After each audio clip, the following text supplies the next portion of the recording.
Kenapa hidup di sini disebut dengan dunia? Karena sifatnya begitu singkat, mendekatkan Anda pada kematian untuk berpindah.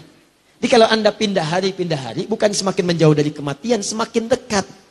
Karena itu keunikannya semua yang Anda alami berlangsung seakan-akan cepat. Kayaknya baru kemarin ya, kita ketemu, sekarang sudah jumpa lagi. Kayaknya baru kemarin ya, kita menikah, sekarang cucu sudah 13. Kayaknya baru kemarin ya, kita sekolah SD, sekarang sudah sama-sama bekerja di tempat yang sama. Kayaknya baru kemarin, dan kemarin. Itulah dunia. Karena itu, sifatnya pun hanya akan terjalani lewat 5 aktivitas kalau dirasakan menyenangkan. Semua yang menyenangkan di dunia ini, sifatnya singkat dan dekat, itu cuma 5 hal. 5 inilah yang sering menjebak kehidupan manusia. Sehingga dia tidak punya persiapan bekal untuk mencapai keabadian akhirat yang selanjutnya. Apa yang pertama? Tadi. Ada orang yang senang bahagia ketika terlibat dalam permainan. Main senangnya. Ada yang di olahraga, ada yang tadi saya sebutkan. Sudah banyak contohnya. Dan mereka menikmati itu. Kalau nggak percaya silakan. Ada nggak orang yang hidupnya di dunia kerjanya cuma main? Ada. Ada. Dari mulai permainan yang benar secara hukum dunia sampai yang haram. Main judi, main ini, main itu yang haram. Ada yang menikmati yang haram, aneh tuh. Ditawarin yang halal tapi menikmati yang haram. Manusia paling aneh. Sama dengan manusia yang dikasih pakaian tapi dibuka-buka. Kan sering-sering sampaikan, sifat pakaian itu dipakai supaya nutup. Udah ditutup, dibuka. Kan manusia aneh itu. Pakaian itu fungsinya untuk menutup. Begitu Anda pakai malah dibuka. Ada yang disobek lagi. Ya, kalau cuma mau buka pakaian, ada yang lebih hebat, namanya hewan. Dan hewan itu kalau dipakai pakaian, dikasih pakaian risih dia. Gak percaya, datang kebun binatang tuh. Absen satu-satu. Monyet, pakein pakaian. Pertama kali dia gak akan enak, nolak dia. Gajah, ayo cariin sarung, tutupin. Anda diambil sama belalai. Gak percaya, tes aja. Singa, kasih daster, hakan tuh. Paham ya? Nah, jadi kalau mau berlomba buka-buka, gak usah jadi jagoan, binatang lebih hebat.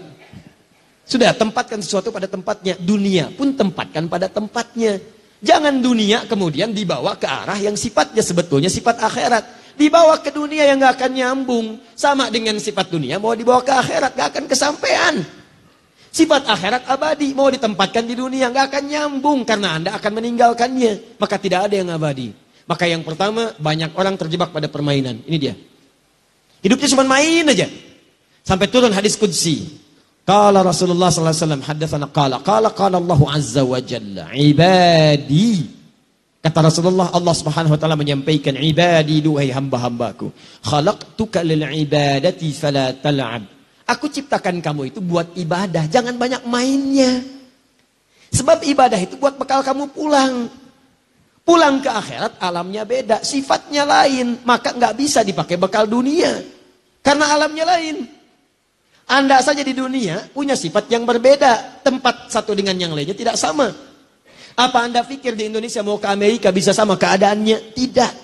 Bekal yang dibawa beda. Cara masuknya lain. Ke Malaysia beda. Ke Singapura tidak sama. Sekarang Anda pengen ke surga. Bekalnya pengen sama di dunia. Mimpi. Bangun dari mimpi. Lihat keadaan. Anda mesti berubah. Kata Allah, saya ciptakan kamu buat ibadah. Kalau kamu terjebak pada permainan dunia. Khalaqtuka lil ibadati fala tal'ab. Kalau banyak mainnya, aku khawatir saat pulang nanti ke akhirat kamu nggak bahagia. Lihat anak bahagia, lihat cucu bahagia, main dengan cucu, main sepedaan, main ini, main itu. Masya Allah, ada yang bermain sepeda dengan cucu, ada yang main lompat-lompatan, ada yang main perosotan, permainan, bahagia. Tapi kalau kamu ke akhirat gak punya bekal, kamu berpisah nantinya. Bapak ke surga, anak ke neraka. Istri ke surga, suami ke neraka. Anak ke surga, bapak ibu ke neraka. Apa antum tega ngelihat anak antum berpisah dengan antum di akhirat? Sedangkan Anda yakin akan ada surga. Anda yakin ada neraka. Anda yakin ada kematian. Anda yakin ada kuburan. Bahkan Anda menyolatkan kawan Anda, mengantarkan dia ke kuburan. Pertanyaannya, Anda yakin wafat tapi tidak siap-siap dengan bekal wafat Anda. Anda yakin pengen ke surga tapi mengerjakan amalan yang menjauh dari surga. Kan aneh. Wa qasamtu laka rizqaka fala tat'am. Kalau kamu benar-benar ibadah, aku telah tetapkan rizkimu. Kamu jangan khawatir. Rizki kamu itu telah tetap. Surga kamu yang belum teratur. Hadis qudsi. Rizki kamu tetap sebelum kamu wafat, aku berikan. Tidak ada orang wafat yang tidak mendapatkan rizkinya. Semua diberikan. Jangan takut, kata Allah. Engkau kerjakan ibadah karena aku jadikan kecil dunia. Aku tundukkan untukmu. Mudah. Tapi kalau engkau berpaling padaku, bermain-main dengan dunia, maka aku akan jadikan engkau tertunduk mencari dunia. Capek tuh. 24 jam capek, cuma putar-putar. Berangkat kerja, berangkat gelap, pulang gelap, cuma tidur, balik lagi, nulis ini. Capek sendiri. Begitu dapat sakit. Sholat gak sempet, tahajud gak bisa, baca Quran gak ada. Aku tundukkan engkau capek dalam urusan dunia, dan engkau tidak akan mendapatkan dari rezeki itu, tidak akan mendapatkan apapun dari rezeki itu, kecuali sesuai dengan apa yang telah aku tetapkan.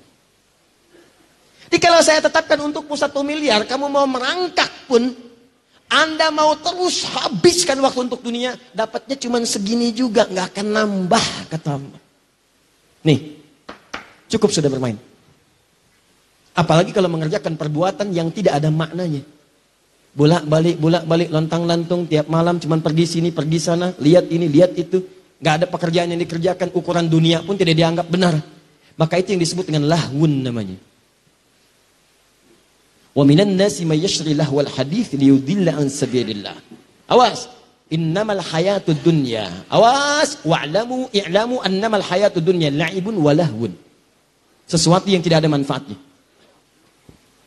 Awas, hati-hati, maaf. Lahwun itu yang tidak ada manfaat, gak ada isinya. Ngobrol sana sini gak ada isinya. Cerita-cerita gak ada isinya. Daripada lisan dipakai cerita gak ada isinya, kenapa gak bisa dipakai baca Quran? Kenapa gak dipakai zikir? Apa Anda sibuk membuat tertawa orang lain sehingga satu saat Anda ditertawakan? Ayo silahkan sibuk bikin tertawa orang. Bikin cerita ini, bikin cerita itu, semua. Sampai laki-laki jadi perempuan, perempuan jadi laki-laki. Begini, begitu. Demi Allah saya katakan, ayo luaskan rumah Anda. Ribuan hektar, kalau bisa bangun, ayo silahkan. Begitu Anda meninggal, lihat tempat meninggal Anda. Sekali-sekali main ke kuburan. Supaya Anda tahu tempat berpulang Anda itu cuma segitu tuh. Cuma 2 meter, cuma 3 meter. Sekarang Anda luaskan urusan dunia, Anda nggak punya perbekalan sampai ke akhir. Silahkan main-main, silahkan. Bikin tertawa, dan suatu saat Anda akan ditertawakan oleh orang lain. Silahkan. Dua Anda yang senang ngobrol-ngobrol, cuman kumpul, cuman ngobrol, gak jelas yang dibicarakan. Cuman kumpul-kumpul, bicara ini itu, gak ada maknanya, gak ada manfaatnya. Cuman kumpul-kumpul aja, cuman ngobrol-ngobrol aja. Nih lahwun namanya. Gak ada nilainya. Anda gak punya nilai sisi Allah Subhanahu Wa Taala. Dan uniknya ada orang-orang yang menikmati itu. Dan dia bahagia dengan itu. Ngumpul, cuman ngobrol aja. Ada yang merokok, ada yang ngisap sisa, ada yang ini itu, ada yang macam-macam. Cuman buat ngobrol aja, dan uniknya dia menikmati itu. Kalau Allah sebutkan itu ada, itu pasti terjadi dalam kehidupan. Demi Allah saya katakan, ada yang menikmati permainan, ada.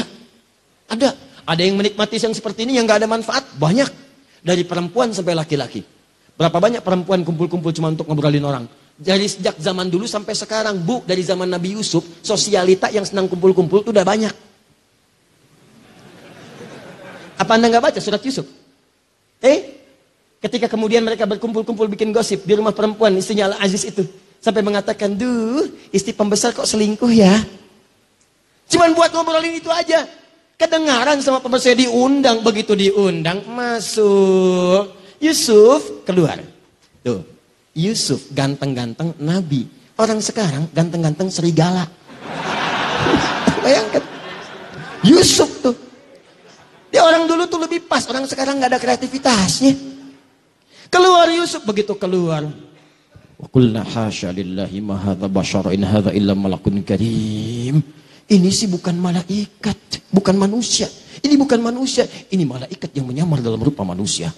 Wa qata'na aydiyahunna, tanpa sadar mereka sedang mengiris buah itu, teririslah kemudian tangannya. Masya Allah. Nabi Yusuf ganteng, Nabi tawadu, dilihat oleh orang tak sadar sampai teriris tuh. Dan tidak sombong.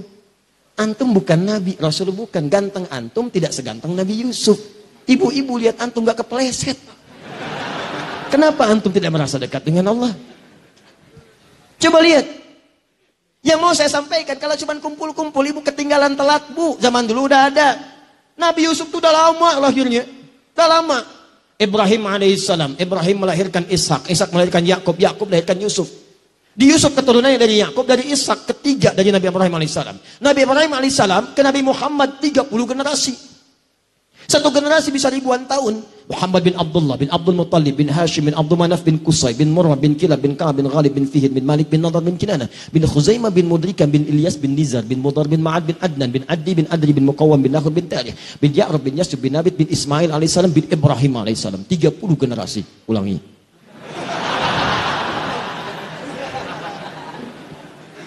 Setiap generasi ribuan tahun ke Ibrahim alaihissalam. Dari Ibrahim alaihissalam lahir Ishak dari jalur Sayyidah Sarah. Dari Sarah kemudian melahirkan Ishak. Dari Ishak lahir Yakub. Dari Yakub lahir Yusuf. Sejak zaman Nabi Yusuf sudah banyak perempuan kumpul-kumpul buat gosip. Dan itu dicela oleh Al-Quran. Dicela. Orang sekarang pengen ikutan. Apa manfaatnya? Nih, lahun. Laki-laki juga sama. Banyak dari zaman dulu kumpul-kumpul. Tuh, sejak zaman Nabi Muhammad SAW. Banyak juga yang kumpul-kumpul datang laki-laki. Kumpul. Di mana tempatnya? Parlemen Quraisy tuh buat kumpul. Sekarang kalau antum umrah, itu ada depannya Hotel Hilton. Hotel Hilton tuh turun sedikit, depannya ada tempat kipas angin, toilet, depannya lagi. Depannya itu persis ke arah pintu masjid, itu dulu parlemennya Quraisy di situ. Abu Jahal, Abu Lahab, abu-abu yang lain kumpul di situ. Ngobrol-ngobrol. Jadi kalau ada yang abu-abu sekarang telat itu. Telat banget, telat. Dan ilmunya jauh. Enggak, udahlah kita terlampau mahal kata-kata kita hanya untuk membahas sesuatu yang tidak bermanfaat. Jadi kumpul cuma ngobrol-ngobrol aja. Ngobrolin orang, kadang celah orang, kadang gosipin orang, kadang macam-macam.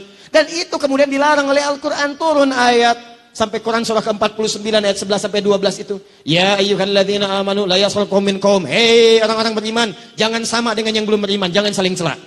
Karena cuma kumpul buat nyela orang aja. Ya ayyuhalladzina amanu la yaghtab ba'dukum ba'dha. Hei orang-orang beriman, jangan sama dengan yang belum beriman, jangan bergosip. Jangan mengeluarkan kata-kata yang tidak bermanfaat. Jangan bicarakan orang. Ayuhibbu ahadukum ayyakula lahma akhihi maitan fakarihtumu? Apa kalian mau saat kalian bergosip saya ciptakan dari tubuh yang digosipkan berbentuk bangkai. Nanti di akhirat saya minta kalian makan tuh yang kalian bicarakan. Sedangkan kalian tidak menyukainya. Bonusnya, bonus keburukannya, begitu dibicarakan pindah pahalanya pada orang itu. Anda tidak taklim sekarang. Kemudian Anda bicarakan orang. Datang taklim, keluar Anda bicarakan. Rugi dia ya nggak sama kita hari ini? Iya ya, mungkin terlampau soleh dia ya. Sampai gak ikut taklim? Iya.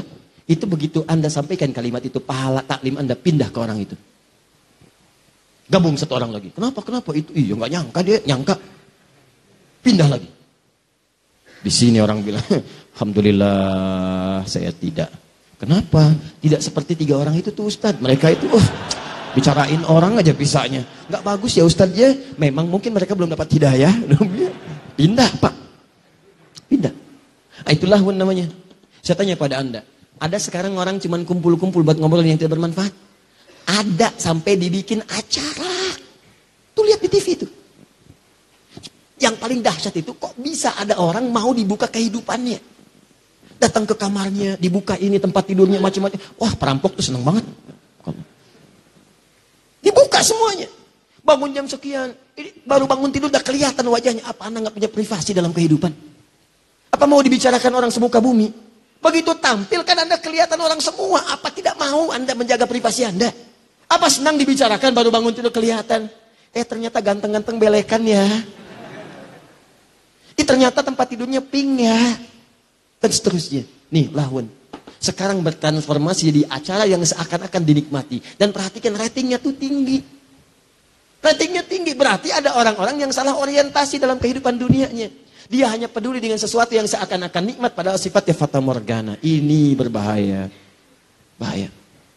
Coba lihat tuh yang kayak gitu tuh masuknya di prime time. Begitu ceramah. Jam 3 malam.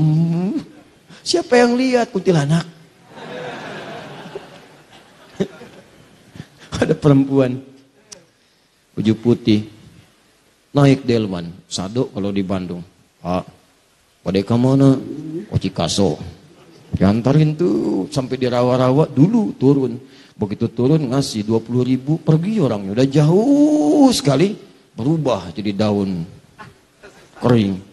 Wah, dasar kuntilanak katanya. Balik lagi orangnya kuntilanaknya. Daripada emang tukang sado. Udah, 3. Udah. Nah, lama-lama nanti jadi salah lahun. Ya. Nah, ini teman-teman Yang tidak bermanfaat, ayo mulai sekarang coba. Maksud saya begini, acara-acara tuh yang nggak betul-betul, yang sifatnya nggak ada manfaatnya, list, coret, dah coret. Tayangan TV, masuk kategori ini, coret. Radio, masuk kategori ini, coret. Ini masuk kategori ini, coret. Kenapa? Ketika Anda menikmati itu, Anda punya dua kerugian. Satu, waktu Anda habis tidak sempat dipakai ibadah. Yang kedua, nggak sadar Anda ngumpulin dosa. Dan dosa itu kalau sudah terjadi, dia akan narik pahala. Karena rumusnya begini, ada pahala, ada dosa. Begitu dapat pahala, langsung menutupi dosa. Kalau Anda semakin hari banyak mengumpulkan dosa, ini habis terkeruk pahala Anda. Selesai. Wazinatun, zina. Gaya-gayaan, memperbaiki penampilan. Silakan cek. Sekarang berapa banyak orang itu tampil mencari pekerjaan hanya untuk gaya. Update status. Meningkatkan status sosial dalam kehidupan. Bahkan ada peribahasa sekarang. Handsome itu tidak penting, yang penting handphone. Status naik. Lain sekarang orang penghormatan ditentukan oleh status. Bukan nilai-nilai kebaikan yang positif. Dulu tuh kebaikan positif itu yang menentukan, sekarang agak beda. Statusnya kalau makin kaya, makin dihormati. Makin populer, makin dihormati. Makin nyeleneh, kadang-kadang juga makin dihormati. Maka kadang-kadang yang paling berbahaya, ada orang mempertahankan statusnya demi gayanya. Maka yang seperti itu yang akan menjadikan kehidupannya sulit. Ingat baik-baik. Ingat baik-baik. Ada sementara orang yang menikmati tampil dalam bergaya. Cuma senang begitu aja dan nikmat kelihatannya. Lihat, Masya Allah, pakai mobil ini. Dan dia merasa nikmat. Padahal kata Al-Quran, nih, itu mata'ul ghurur. Kesenangan sementara yang menipu. Begitu Anda terangkat, seakan-akan dunia datang kepada Anda. Begitu hilang popularitas Anda, ini yang jadi persoalan. Zinatun gaya. Dalam fisika, hukum gaya berbanding lurus, hukum Pascal dengan tekanan. Rumusnya F berbanding lurus dengan P. Gaya berbanding lurus dengan tekanan. Semakin banyak gaya, semakin tertekan. Jadi kalau orang persoalannya, kalau sudah kehilangan sumbernya, energinya udah nggak ada nih untuk dorong gaya nih. Bahannya udah nggak ada, supportnya nggak ada, uangnya nggak ada. Tapi gaya masih dipelihara, maka tekanan akan muncul di sini. Itulah yang menjadikan bahkan diri Anda bisa dijual pada orang lain. Dan seterusnya. Dan yang seperti itu kita doakan. Bawa lagi kepada kebaikan, bukan diolok-olok. Ini ada orang sedang merasakan susah. Dia langsung ditampakkan supaya berubah. Allah tampakkan itu karena Allah sayang kamu berubah. Jangan sampai kamu meninggal dalam keadaan demikian, kamu tobat. Anda malah membantu dia untuk merenungkan dan mendalami apa yang dia rasakan, sehingga seakan-akan dia merasakan gak ada guna dalam kehidupan. Itu angkat, bukan didorong dengan hal keburukan.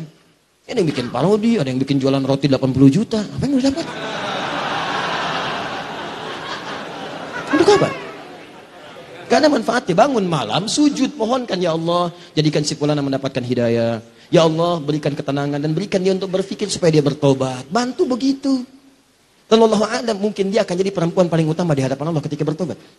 Bukankah ada seorang perempuan dihinakan pada waktu dulu, gara-gara kemudian beri minum anjing, dia kemudian dia bertobat dan surga baginya? Ingat ya, baca hadisnya mesti utuh. Jangan separuh-separuh. Kalau separuh-separuh Anda bermasalah. Perempuan ngasih anjing air minum, ya anjing yang haus diberi minum, bisa masuk surga. Wah, kalau cara bacanya begitu. Banyak pertemuan perempuan bertebaran malam-malam hari. Apa pekerjaan kamu begini? Apa nggak takut dengan Allah? Gampang, besok cari anjing kasih minum. Hadis itu harus dibaca dengan baik. Begitu datang dia dibuka slopnya, cari dia. Ada yang mengatakan bawa sebagian dari buah-buahan dia potong itu, sebatang batok kelapa. Ada yang mengatakan dari slopnya, ambil air, diberi minumlah air yang anjing yang kehausan dengan perasaan tulusnya sekali. Begitu melihat anjing jalan dia berpikir, anjing aja yang hina mendapatkan air, dia bisa tumbuh segar kembali.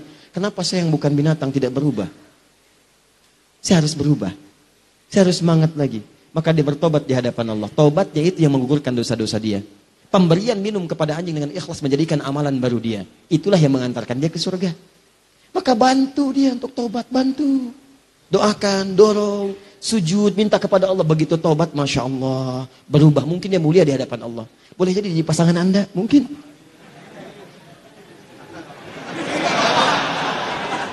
Masya Allah.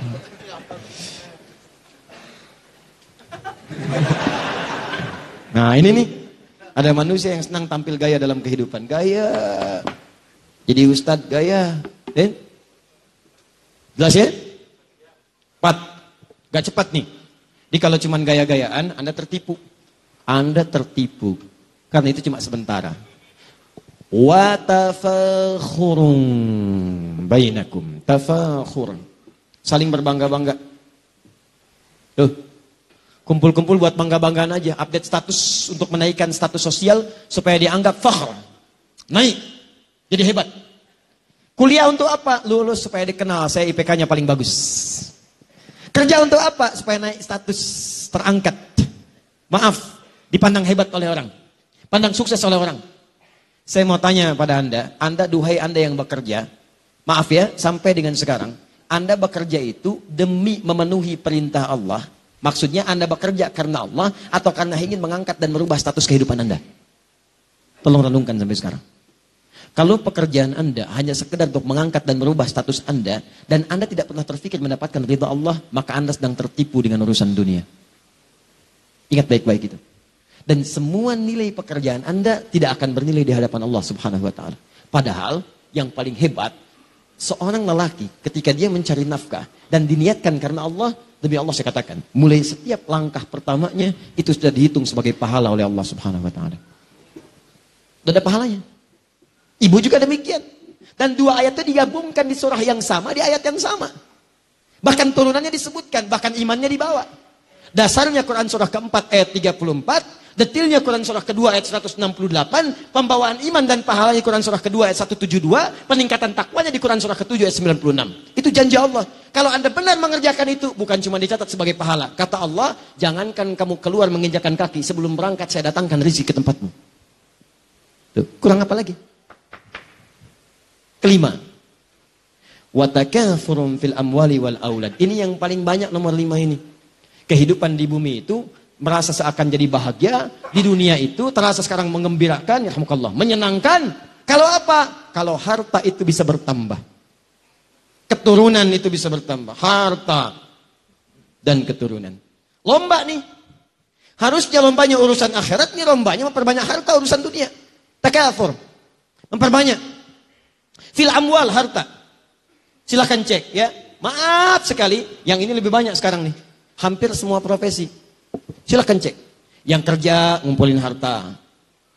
Bahkan yang paling bahaya, ketika seseorang mendakwahkan urusan dunia, tujuannya untuk urusan akhirat, tujuannya untuk dunia, ini yang paling bahaya. Ketika ustadz pun sudah ikutan pada yang seperti ini yang paling berbahaya. Ustadz ceramah hanya sekedar mengumpulkan amplop saja. Ustadz ceramah hanya ingin dibanggakan punya popularitas. Dan dia tidak siap kemudian untuk menerima pelajaran-pelajaran yang lebih baik. Dia tidak siap berbagi. Dia tidak menyadari kekurangan ilmunya. Akhirnya apa yang terjadi? Karena pengennya tafakhur, ingin dianggap orang yang hebat saja, maka dia tidak bisa merekomendasikan pada orang lain. Dia merasa harus dengan dia saja. Jangan belajar pada yang lain. Jangan dengan ustadz ini. Anda dengan saya saja. Nih, tafakhur. Harta, kumpulkan, ambil, pilih-pilih.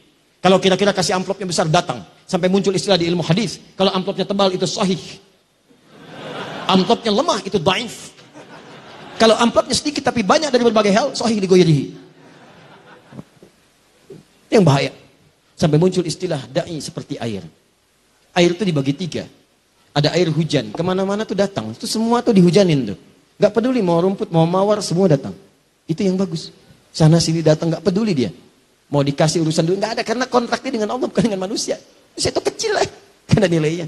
Jangan takut dengan dunia. Demi Allah saya katakan, rezeki kita tuh udah diatur, jangan takut. Pergi sana sini. Ada yang seperti airnya itu sumber mata air, sumber air, mata air.